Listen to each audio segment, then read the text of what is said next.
Salve Deus, bom dia, mestre Bené, meu irmão.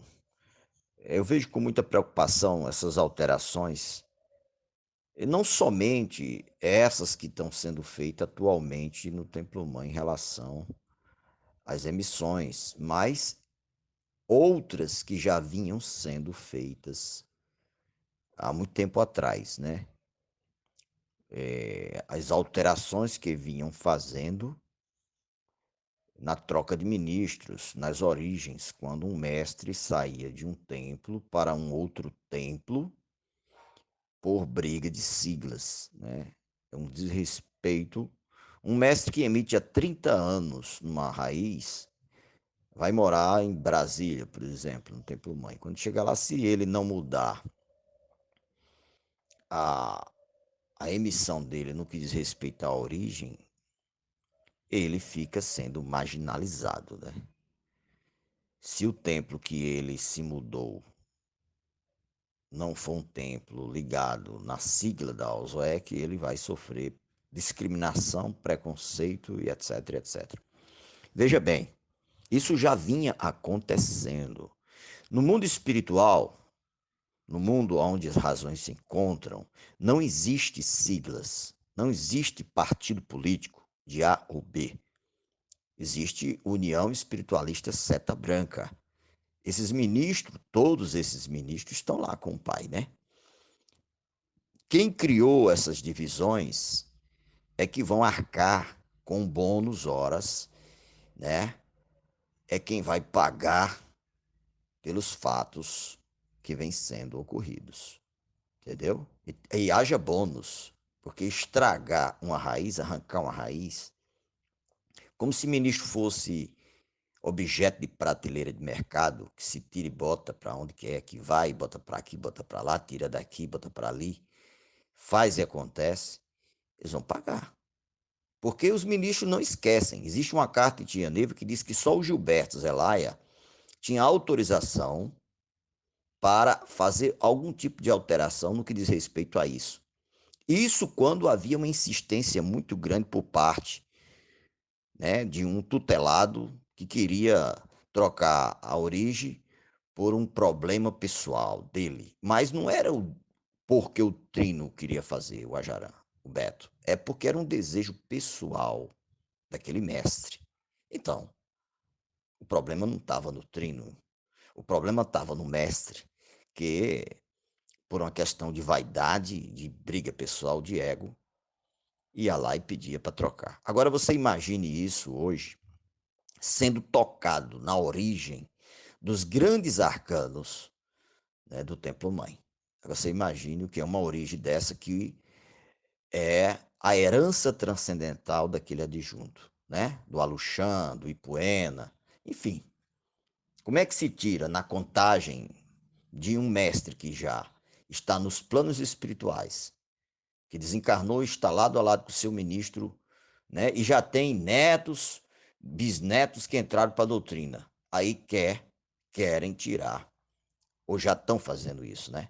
Tirar essa condição dele que está lá, que a herança é dele, né? A herança, o canto é dele, tudo dele, e colocar na mão de um outro que está aqui no físico para representar.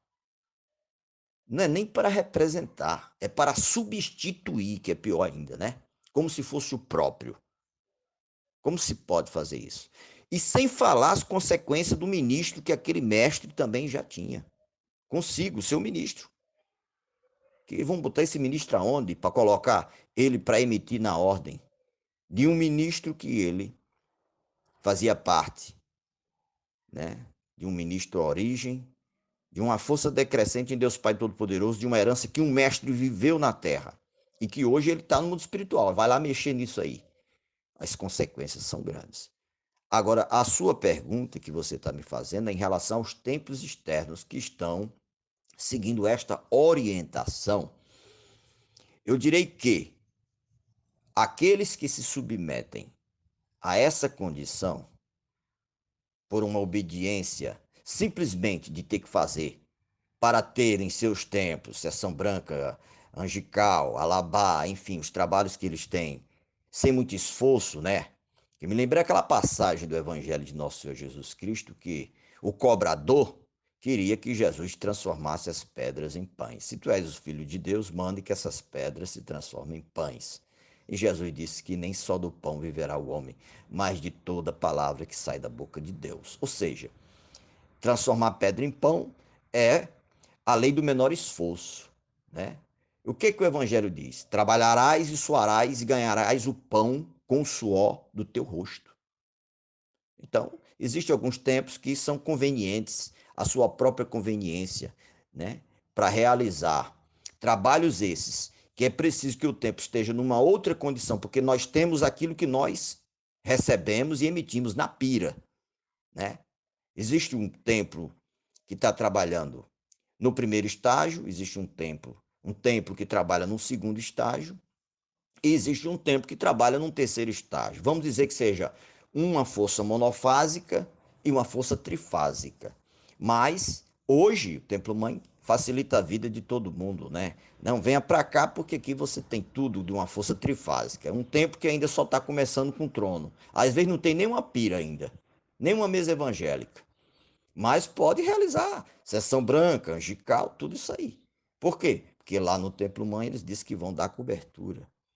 Bom, salve Deus, né? Aí esses mestres, desses que são ligados a essa circunstância, eles não estão preocupados em trocar. Eles obedecem. Porque é o oba-oba, é a facilidade, entende? Tipo assim, é tipo o projeto do governo. Eu vou te dar o Bolsa Família, eu vou te dar assistência e tu não precisa trabalhar porque todo mês tu vai ter isso aqui. Aí o cara não vai atrás de lutar, né? Eu tenho um amigo meu que começou empurrando um carrinho de confeito. Depois ele comprou um carro velho e desse carro velho vendendo coco, ele comprou um carro melhor e hoje ele tem uma bodeguinha, tem uma mercearia. Mas ele lutou, ele disse: eu não quero nada desses projetos sociais. Os projetos sociais, de certa forma, acomodam as pessoas. E é isso que acontece. Às vezes um templo tem 25, 30 anos, mas nunca vai ter uma corrente mexa no templo dele. Para que ele vai lutar para ter uma corrente mexa, para ter direito a ter aquilo que de fato ele deve ter, se ele tem tudo muito fácil? Agora, isso tem um preço. Essas facilidades têm um preço, salve Deus, né?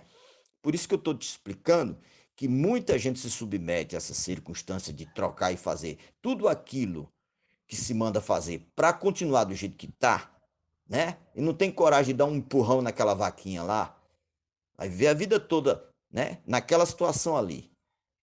É aquela história da vaquinha, que um cara chegou lá e na casa daquela família eles viviam da subserviência, ou seja, eles viviam da nutrição do leite daquela vaquinha, era tudo que eles tinham.